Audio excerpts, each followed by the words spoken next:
Hey guys, welcome back to Dynasty in 30. It's a Fantasy Now Plus show brought to you courtesy of Finn's Talk Sportsnet. Make sure you check out our other content. We've got Fantasy Recap on Mondays with Joss and Justin. Studs and Suds is Friday with Jeff and Pudge. You can find articles and more on our website at fantasynowplus.com. We're introducing a new face today, bringing fresh takes and hard facts. We're going to discuss our favorites from the NFL classes. We're going to be looking at freshmen, your favorite not obvious rookies, our sophomores, our second-year breakout candidates, juniors, who are upperclassmen that are ready to jump up a tier in their position, and seniors, the steady vets that'll be underrated heading into the year. Get comfy, take out your notebooks, because class is in session.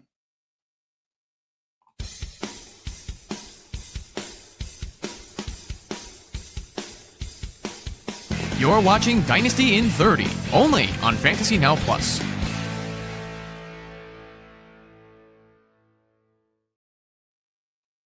All right, first and foremost, I am super pumped to introduce Tim Holstead, my new co-host for Dynasty in 30.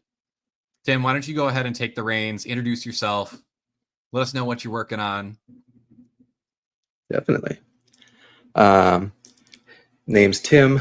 Have been here with Fantasy Now for almost 5 months at this point. I am a Dynasty writer and best ball writer for the team. I've been playing fantasy football for just over 12 years now. Really started out redraft in auction of all places, which is kind of weird to start out with, but got into that, really wanted to win, so started watching content, and content turned into loving Dynasty. Dynasty turned into loving best ball, and now we're here. So It'll be a vicious circle. Yeah. I'm an English college graduate for an English major, so that's kind of where my writing background comes from, and kind of paired that with my love of sports. So yeah, that's a bit about me. Very cool. Awesome stuff. Not gonna lie, it's getting me hype for this upcoming season. Let's go ahead. Let's dive into our topics. I think we're gonna touch on a ton of players today, and frankly, I think you're gonna get some really strong takes. So we'll start with the freshmen. Remember, these are our not obvious rookies. Tim, who's your first guy? My first guy is Jalen Noel, Houston Texans, 3rd round pick. I have always liked Noel as a prospect. I actually liked him better than Jaden Higgins coming out of college. I think his skill set scores fantasy points at a better clip than Higgins does. And they're still on the same team, so we can still get to make that comparison for at least the next few years. But the Texans have Nico Collins and nothing. Stephon Diggs with his injury is gone. Tank Dell is gone for at least this year.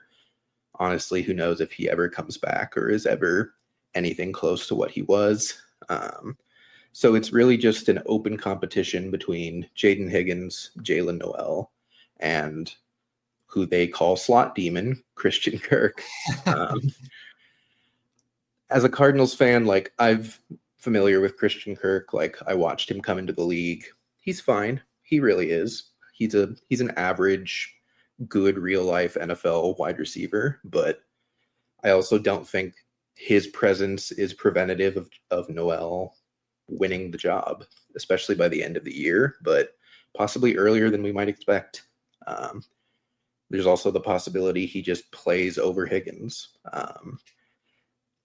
None of camp is really saying that yet, but we aren't even into preseason game 1, so we'll see how it goes. And I think he has a very clear pathway to matter a lot earlier than people might expect. Absolutely. I will say I like that pick, and I absolutely hate that pick. As an Iowa Hawkeye, yes, I know he was productive in college. Gosh dang it, he did plenty against us. Yeah. Um, I'm actually going to keep it on the same team with my first rookie. He's currently going as 42nd in Superflex rookie drafts on Sleeper. Woody Marks. I do not know what we're doing here, people. Joe Mixon is already dealing with a foot injury. He's expected to miss significant time. Does this ring any bells? How did things go with CMC last year? Yep. Let's assume Mixon is out for a while. Okay, who's next up? Nick Chubb. I'm sorry. It is not that Nick Chubb. This is Nick Chubb coming off his second serious knee injury. He's 29, joining a new team. But it's not joining a new team like last year with Derrick Henry and Saquon Barkley, or even Joe Mixon. They went out to get him as a backup. They wanted someone safe. They're not asking Chubb to come in and carry the load for them. Oh, I mean, I don't know what you're going to expect out of someone that they wanted as a backup. Yeah. I think there is a non-zero chance that Chubb is kind of cooked. I think it's a pretty good chance. Jaquavius Marks. Yes, his name is Jaquavius. I had to throw that in for those of you who follow me on Blue Sky. I threw out a little bit of a trivia question earlier this week, so there is your answer. Yeah. He's a 4th-round pick. He actually cost the Texans a 3rd-round pick. They traded a 3rd-round pick to get him. My running back prospect model actually had him as running back 7 after the draft before I made any situational adjustments based on who drafted who, just looking at draft capital and their college production profile. I actually had him ahead of Caleb Johnson, which again hurts as a Hawkeye, but the numbers are the numbers. If I adjust his draft capital to be 96th and say they traded a 3rd-round pick, let's give him end of 3rd draft capital, he would have moved up to running back 6 in this loaded class ahead of RJ Harvey. The kid has a great profile. He's awesome receiving chops. Everyone thinks he's going to be this like receiving back.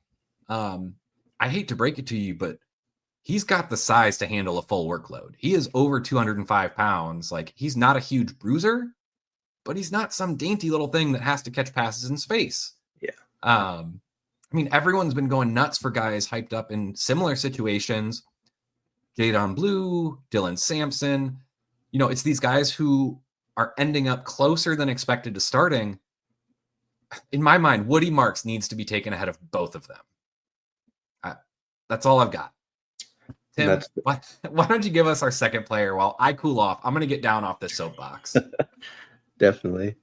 My second guy is not a fully similar bet, but relatively similar bet. It's Jarquez Hunter, Los Angeles Rams. I know Kyron Williams is there. I do. I know Blake Corum is there. I don't care that much. You know, of the two, Blake Corum has the highest capital investment between him and Kyron anyways. And like, they're basically just the same player. Like, they're slower, they're bigger, they can handle a lot of touches, but they don't really do anything with them outside of whatever the offense allows them to do. You know, Kyron has spiked on touchdown efficiency 2 years in a row, and just getting an absolute crap ton of work. Like, you know, even with last year with Corum coming in at every 3rd drive of the game, like, nothing changed for Kyron and nothing happened for Corum. It basically was just he's basically Najee Harris, to be honest. Like, he's a 6th round Najee Harris. He with 2 eyes, right? Yeah.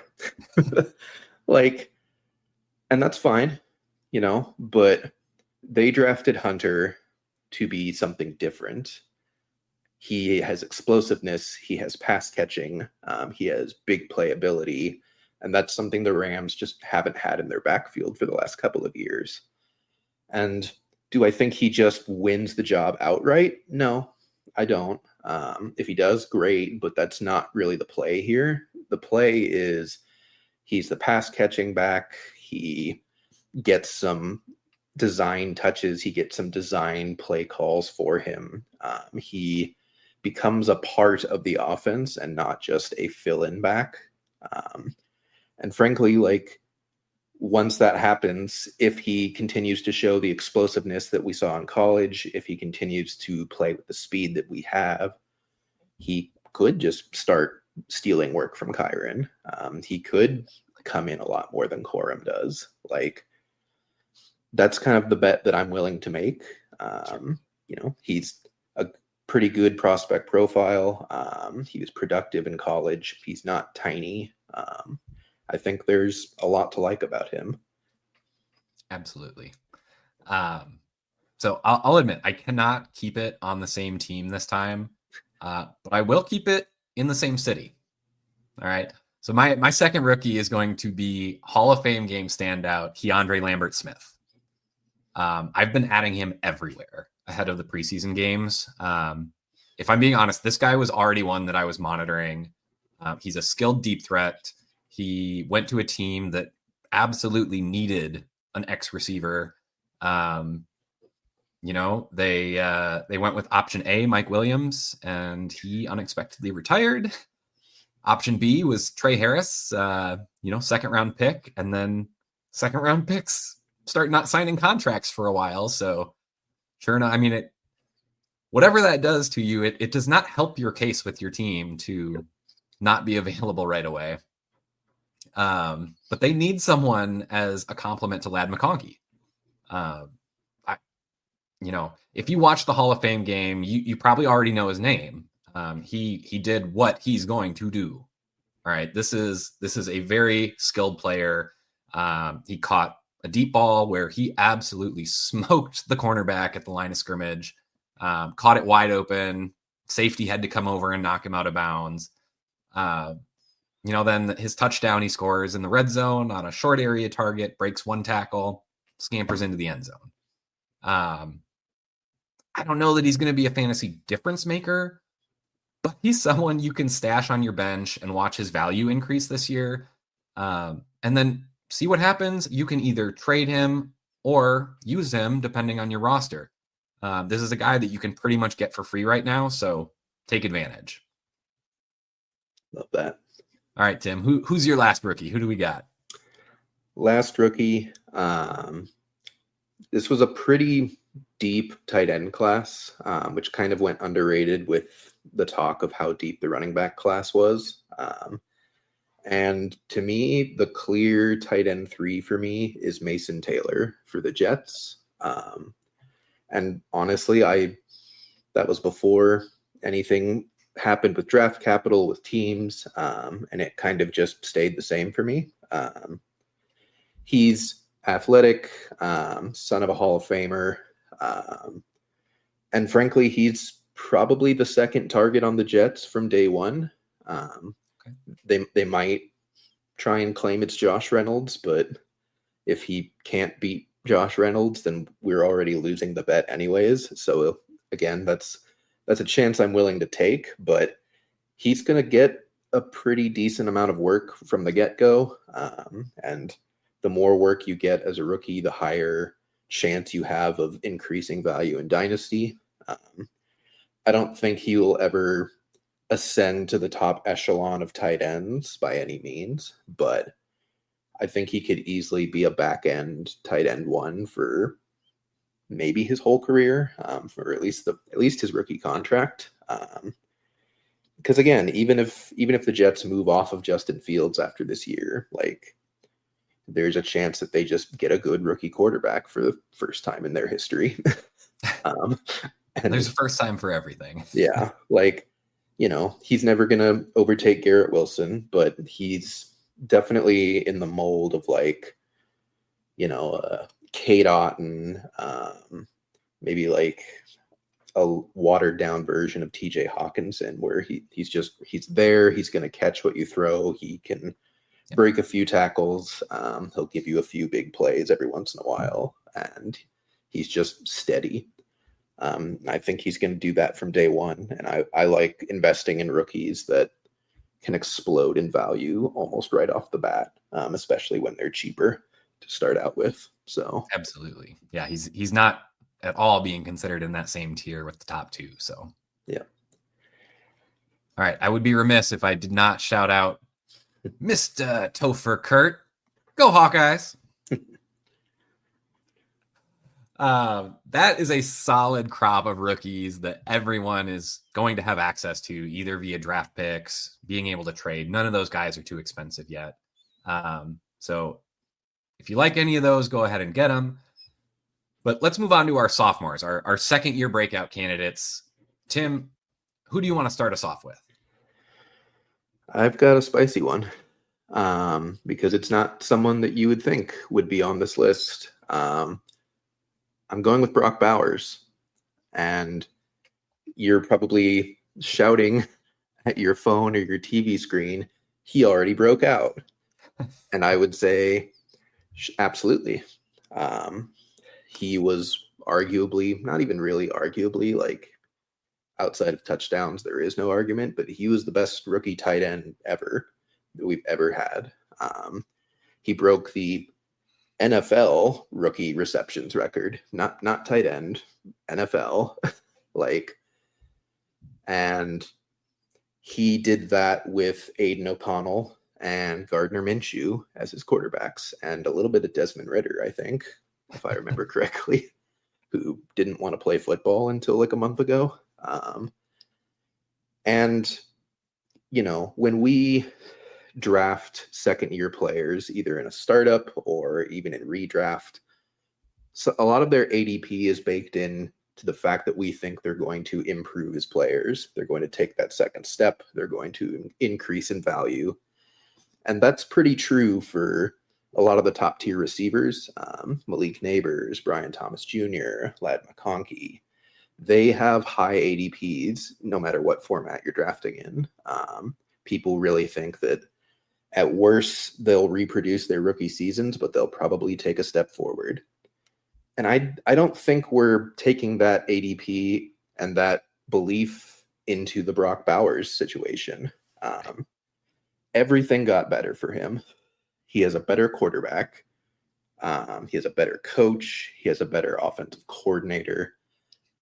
And yes, they added a couple rookie receivers, but frankly, Jack Besh kind of just does what Brock Bowers does. So I don't think he's going to like replace any of Bowers' targets in that way.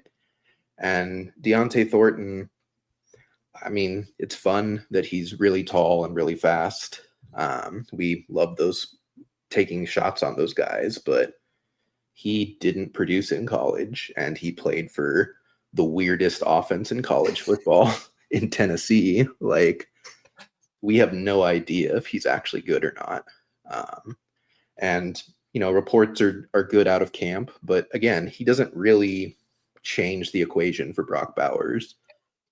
So who's to say that he can't go from I think it was 112 receptions and give you 130 this year, 140. You know, he had a very low average depth of target because he was playing with Gardner Minshew and Aiden O'Connell. Who's to say that doesn't just increase in year two? Yeah. In college, he was known that he could have some gadget plays. Like, he had rushes, he had weird plays around the goal line that got him goal line opportunities. That never happened last year. What if it does? What if Chip Kelly gets a little creative for once? And like, what if he gets 5 goal line carries this year? And even if it's 2 touchdowns, like, how many other tight ends are getting rushing touchdowns outside of Taysom Hill, who's not playing this year? So I don't see I don't see a world where Bowers regresses in value in Dynasty. Like, I just don't. This is not Kyle Pitts. This is not Sam Laporta. This is an entirely different bet. This is legitimately Travis Kelce if he broke out at 21 instead of 25. Yep. I love that. That would be so sick if he was able to make that leap from that rookie year.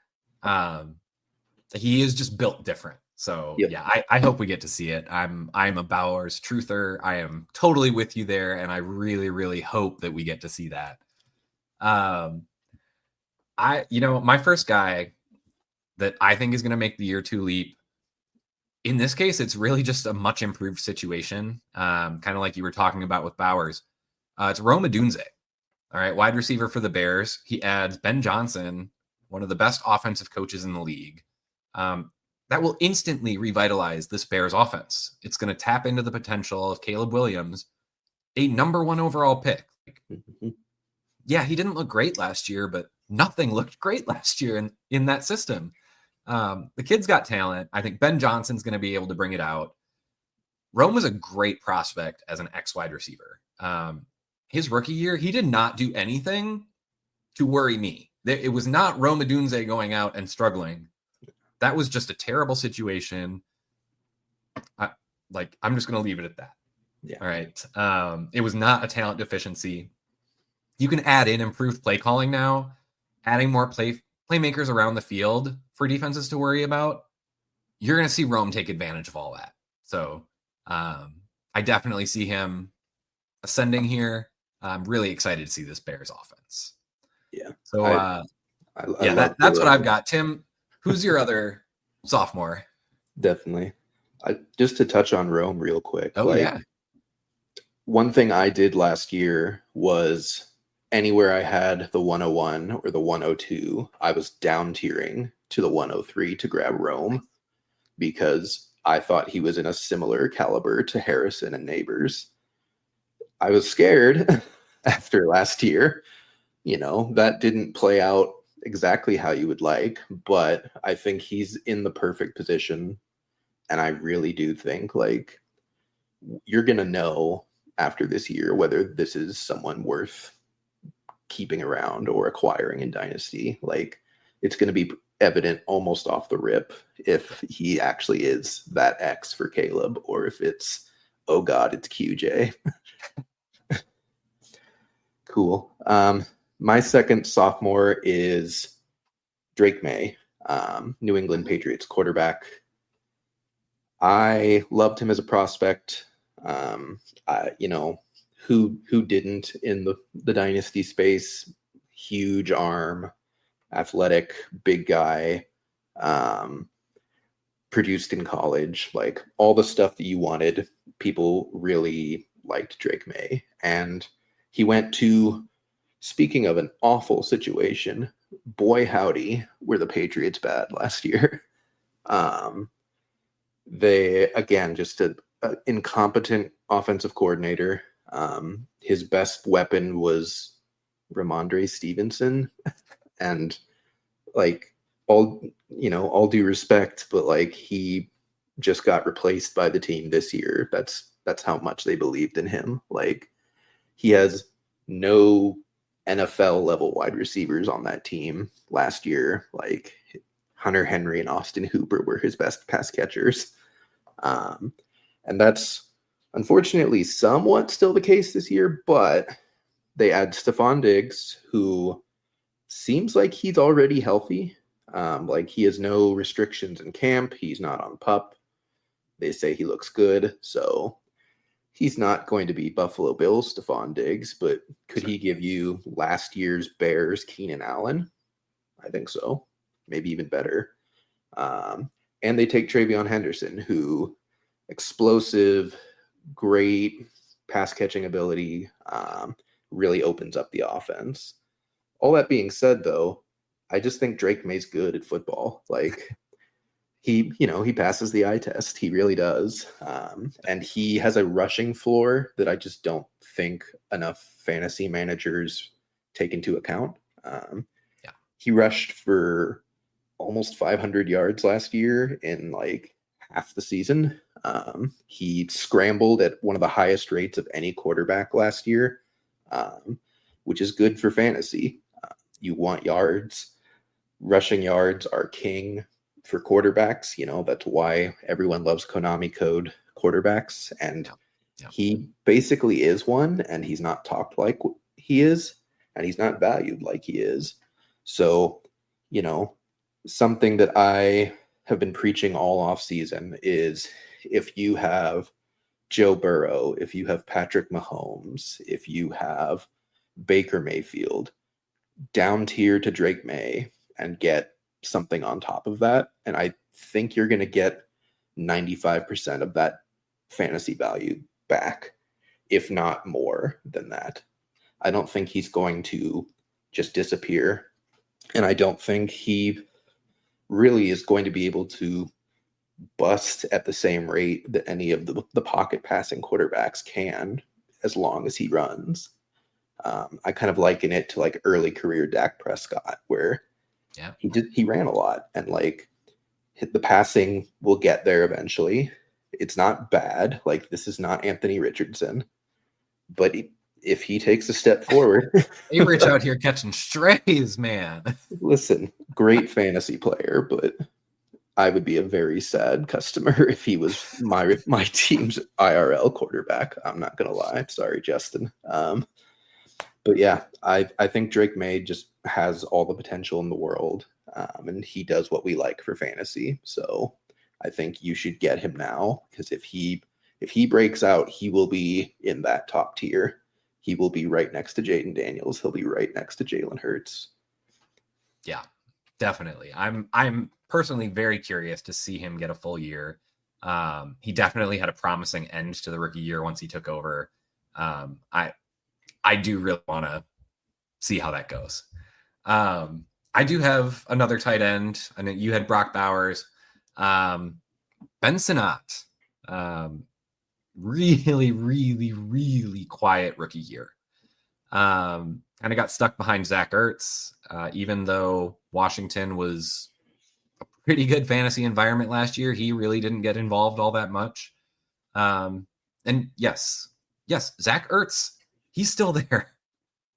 But Ben Sinnott is just one of those prospects who will not miss once he gets his chance at extensive playing time. He's super athletic. He's in a strong offense driven by a young stud QB. The tight end one in front of him is getting old.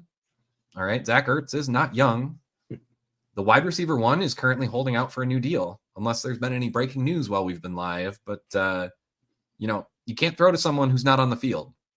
So targets are going to have to go somewhere, even if McLaurin does come back. Like, we've seen it how many times where people miss a good chunk of camp, come back, they're not conditioned, soft tissue injuries linger throughout the season.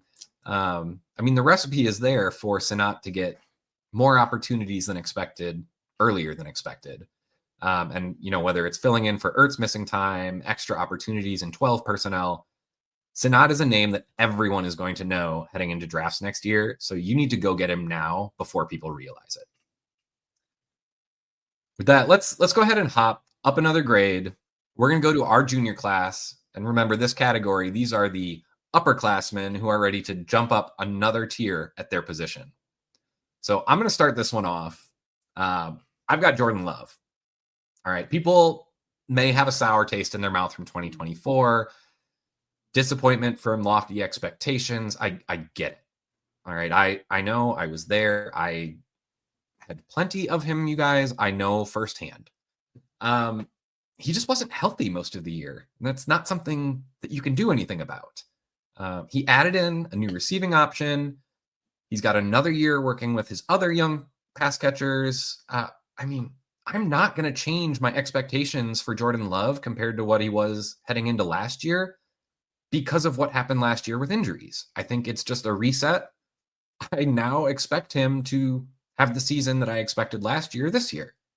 And by the way, that kind of means that I think he's a dark horse candidate to lead the league in passing yards. If that gives you any indication. So I'll cut off there. But Tim, who do you got in this category? I'm going to start with Xavier Worthy for the Chiefs. Even if Rashee Rice was healthy and if he was not suspended, Worthy was a better prospect. He has higher draft capital. He is faster. He's more explosive. Again, he checks all of the boxes that you look for to score points in fantasy. The only thing that was holding him back was the ideal that Rashee Rice is the one. But Rashee Rice was the one because no one else could be the one. Travis Kelce was getting older. He's still old. Unfortunately, that doesn't stop. He didn't get open the way he used to in his prime, and Rice was able to. And so I kind of think that Worthy is just better at football than Rashee Rice, and I think that he really came on in the second half of the year, especially in the playoffs, which some people might forget in the fantasy space. Like, you've checked out. It's everything's done in fantasy. We're just watching the games to watch now. Was all of his Super Bowl production kind of inflated by being in garbage time? Maybe, but he also proved that he can do it. Like, he can do that any given week. And I think he takes a step forward, and I think there's a non-zero chance that he just becomes the one, especially with Rice off the field for 4 to 6 weeks, probably. We don't know the suspension length yet, but it's not going to be short. Unless anyone watching, has there been any news that has come out while we're streaming here? We're still waiting for it. Yep. And I like betting on second-year breakouts. He has all the skill. He has all the tools that you look for. He's attached to Patrick Mahomes. Will their offense become what it used to be? I don't think so. But what if it does? What if it's 75% of what it was? What if it's just not last year where they ran Kareem Hunt 20 times for 40 yards? This is not McCole Hardman. This is not Sky Moore. This is a legitimate first-round NFL draft pick with a 18-year-old breakout age at the University of Texas. I like the bet, and I think he could easily get into the wide receiver 13 to 24 range by next year. Definitely fair. I think... So I kind of have to cheat. I'm going to circle back to Green Bay again. Going off of Jordan Love, if he's going to break out, Jaden Reed is going to be part of it. He's played extremely well his first 2 years. It hasn't always been as successful for fantasy as you might hope. He's been kind of hit or miss there. Does have a nice ceiling though. And again, if I'm calling Love to take a step forward, it's going to be Reed that's going to be a big beneficiary. So one of the issues he's been having is that wide distribution of targets in Green Bay. I mean, they're rotating people on the field, off the field. It's going all different directions. I think the pecking order kind of became clear last year. We'll see where Matthew Golden fits in. Granted, first round talent. I like that kid. I'm very curious to see what he does.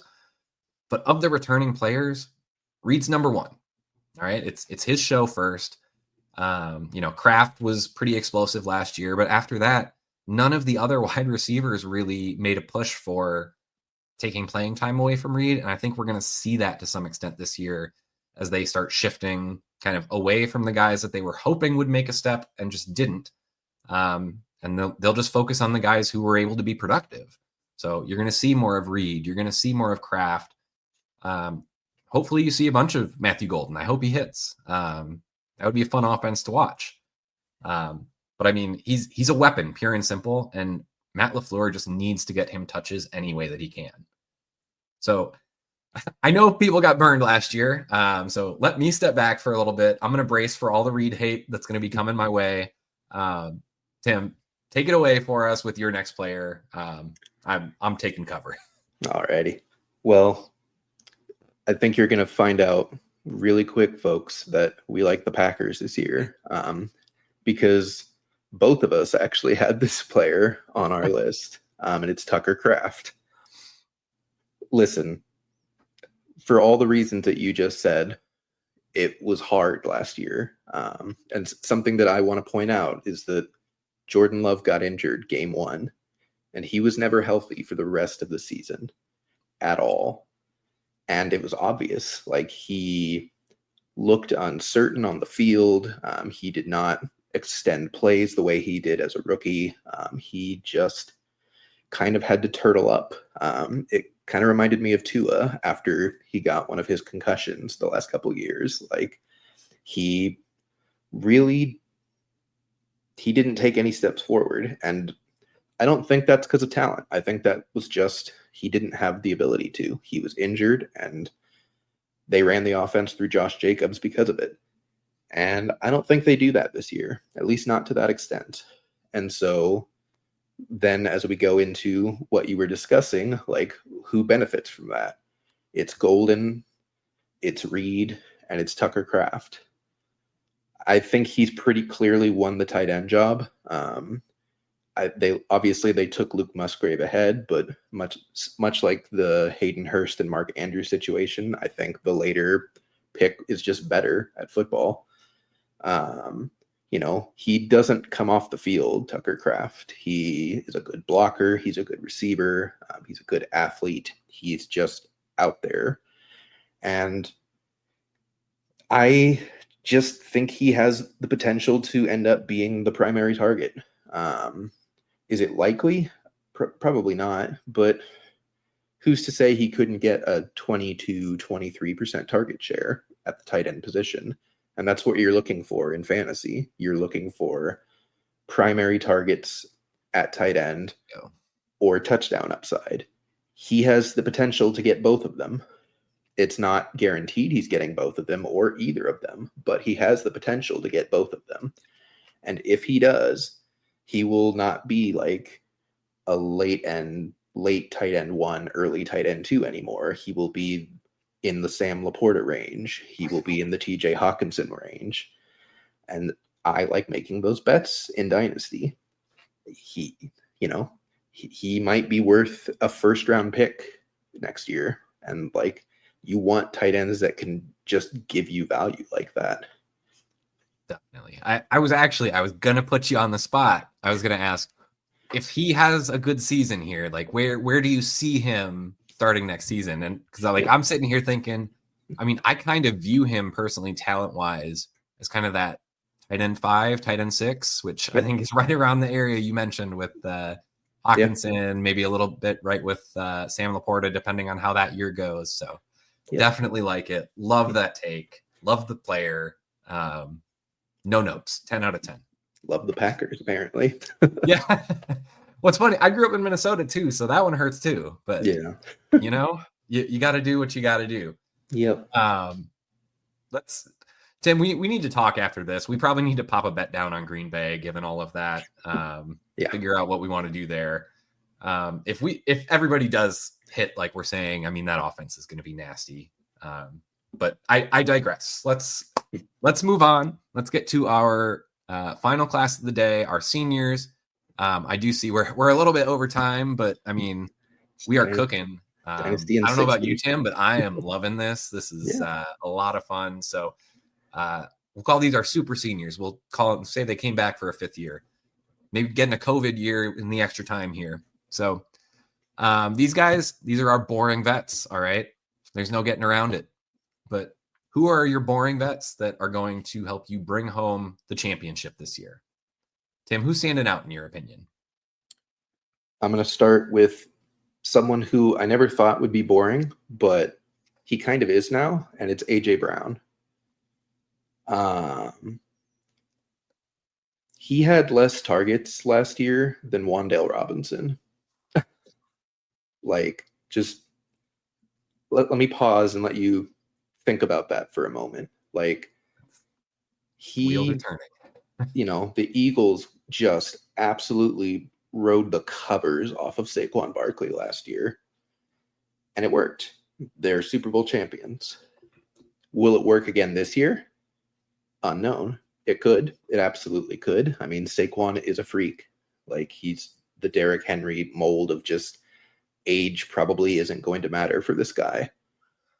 But funny enough, that also applies to AJ Brown. I don't think age is going to matter for this guy. He just gets open no matter what. He is always open. He catches basically everything. He is huge. He is strong.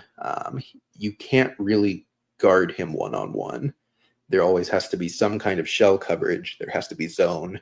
There has to be something there to help whoever is guarding him on defense. It just doesn't work if you just slap a man corner on him and say, go play press against A.J. Brown. Good luck with that. Yeah. I mean, he consistently was, in a one quarterback dynasty, he was back end of the first, early second, and he's not. Like, he's dropping because his age is starting to creep closer to starting with a 3, but his play isn't. He just didn't get the targets last year that he normally gets. Something that a lot of people are forgetting is that the Eagles' offensive coordinator is gone. Like, the last time that happened, the team majorly regressed on both sides of the ball. And, like, you're one Saquon injury away from Jalen Hurts having to throw the ball 30 plus times a game. And when that happens, guess who's getting it? It's A.J. Brown. And he's going to do A.J. Brown things with it. I don't see a world where he's a bad pick in Dynasty and redraft. Sure, he's not going to ascend in value, but we're in the veterans tier. No one is. He's also not going to plummet in value. He's not going to become DeAndre Hopkins, where 1 year it's just gone. Yeah. Like, if you had DeAndre Hopkins heading into last year, you lost so much value. There's nothing left. Like, he's the wide receiver 3 on the Ravens now. Like, I don't think A.J. Brown takes that trajectory. I think he's just continues to be good until proven otherwise. No, I agree with you there. I think he's one of those guys that, yes, he's a veteran, but he's not at the end veteran. He's going to produce at that high level for several years yet. So yeah, I love it. I have one other wide receiver aging, but I think he's still got more in the tank. We kind of mentioned him a little bit earlier on one of Tim's picks. Stephon Diggs joining the Patriots. He's going to give Drake May one of those top tier weapons. No, it's not going to be a Puka Nacua. It's not going to be Malik Neighbors. But Stephon Diggs is a legitimate X receiver. I mean, he cut his chops in the league. He has succeeded all over the place. All right. We saw Diggs switch teams last year, and he was immediately involved in Houston. He got injured, so we didn't get to see what a full season was going to look like. But, I mean, if you project out that he was going to keep building chemistry, that was going to be a solid season as a number 2 receiver. I mean, he was not meant to unseat Nico Collins. He was there to complement. Now he's being brought in to be the guy to kind of lead those pass catchers as they try and figure out what does the future hold for Drake May. He's going to be May's most reliable weapon. They are accumulating some good options. You mentioned Travion Henderson, running back. They've still got Hunter Henry at tight end. Like, he's good. He's getting older, but he can still catch the ball.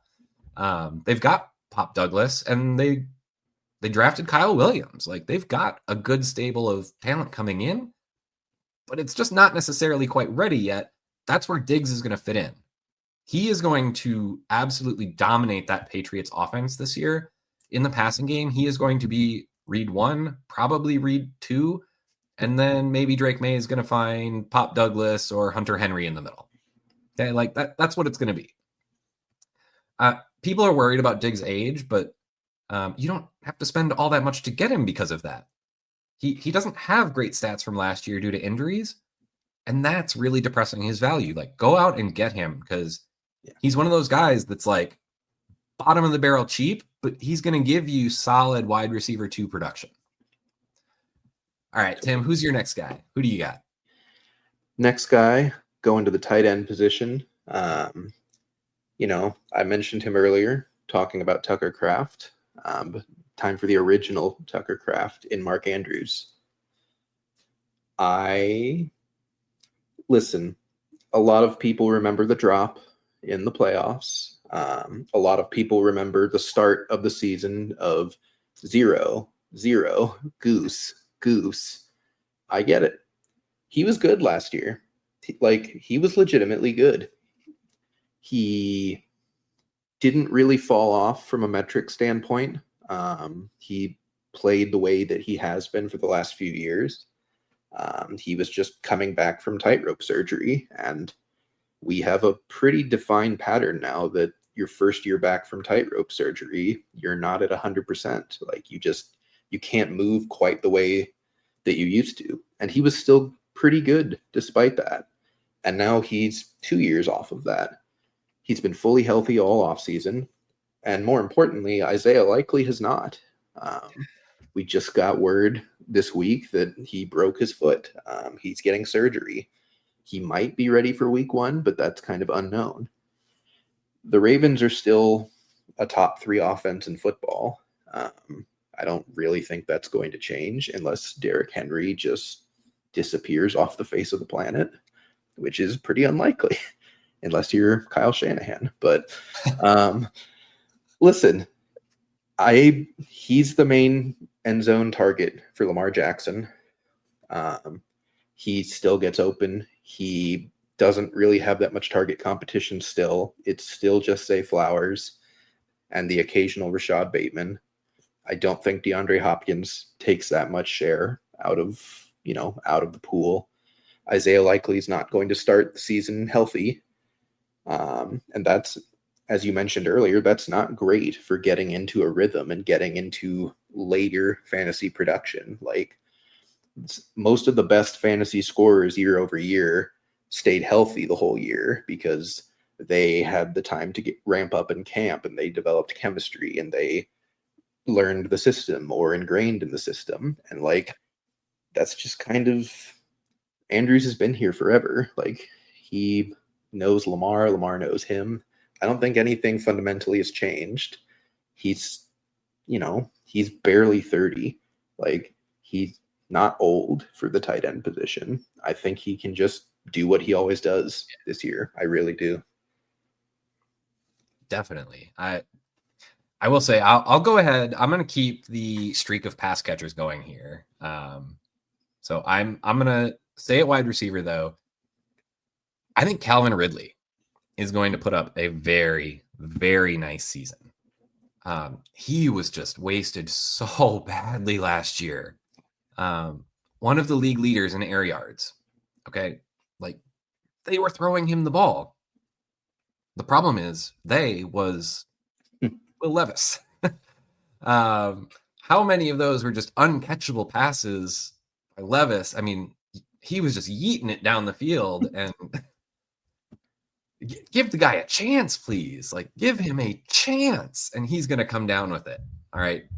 Ridley's not prime Calvin Ridley, but he is still good enough. If he's getting 10 targets a game, he's going to give you wide receiver 1 production. And people aren't seeing it because they look at his stats from last year that are so depressed from how bad that Titans offense was going to be. He's got Cam Ward now. Like, yes, there are question marks about rookie quarterbacks. I get that. But he's also the top target, and rookie quarterbacks can support a target. It's trouble when you need him to support 2 or 3 for your fantasy production. But when you're the number 1 guy, you're going to get yours. They're going to tendency more than likely he's going to lock on to Ridley more than he should. Most likely he'll learn from that this year. But hey, those issues aren't going to hurt Ridley's production. So that's my guy. Go get him while he's cheap. Ridley is going to be on a bunch of championship teams. Love it. All right, Tim, what you got? Alrighty. My last guy is gross. It's going to sound gross. Oh no. But I promise you that he is worth going to get if you are contending right now. It is Alvin Kamara, New Orleans Saints. We have done this dance before with him for probably the last 2 years, maybe 3. This is the year it falls off. Is it? Like, he's not a traditional running back in the way that you think of running backs. His fantasy value has never truly been he's getting 25 carries a game or he's breaking 70-yard runs. His value has always been he's getting 8 targets a game and he's catching 6 of them for 60 yards and sometimes a touchdown. Oh, and he also had 50 to 75 rushing yards. Hey, look, that's 25 fantasy points. Yay. I understand how bad the Saints are going to be this year. Like, they have a 3-way, absolutely disgusting quarterback competition where I don't think you can have a winner in the sense of the word. Who are you rooting for in that competition? I'm curious. Jameis Winston.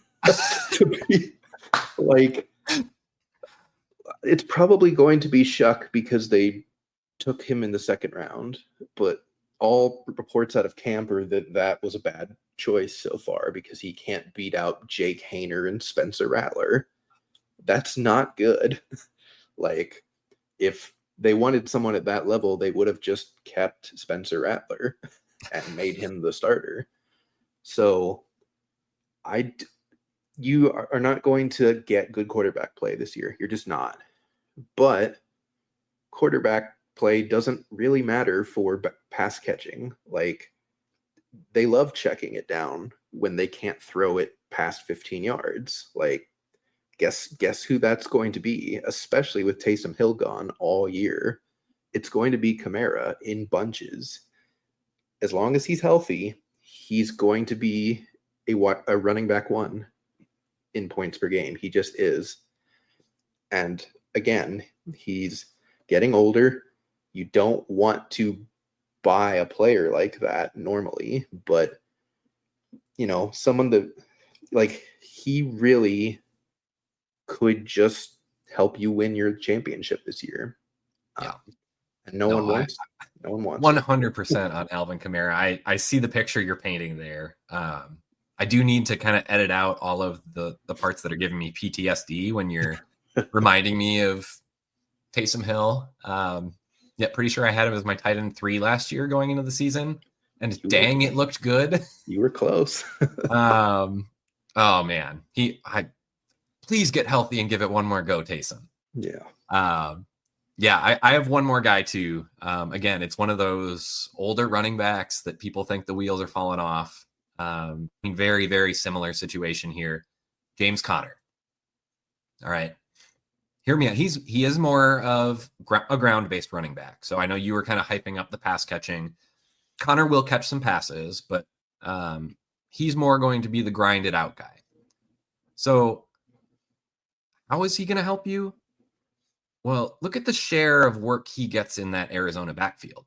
Everyone thought last year that they spent a pretty high pick on Trey Benson and that was going to kind of spell the end of James Conner. Yeah, he's still got a couple years left on his contract. So they're going to ride that thing until the wheels do actually fall off. He's going to get all the work he can handle. All right. It's going to be 20 carries a game, probably 2-3 targets a game. I mean, he's going to be the goal line back. There's no question about that. I don't think you have to pay very much to go get very, very solid RB2 production that's just going to be reliable. And a lot of times that's what you need out of these veterans. I mean, you're going out, you've got your rookie drafts going on. Maybe it's already done. You're going to make some trades for some rookies. That's where you're going for your upside swings.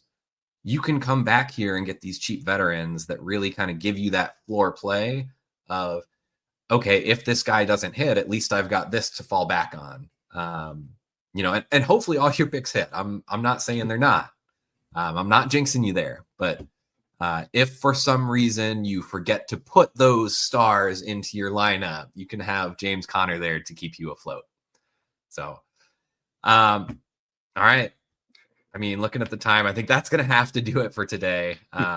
Looks like you guys got essentially a bonus episode here. Free Dynasty. You're welcome. Tim, thank you for all that great info. Loved chopping it up with you today. Until next time, let's go chase those ships. Thanks for listening. Be sure to like and subscribe wherever you watch or listen to podcasts. We'll be back next week for more ways to win your league.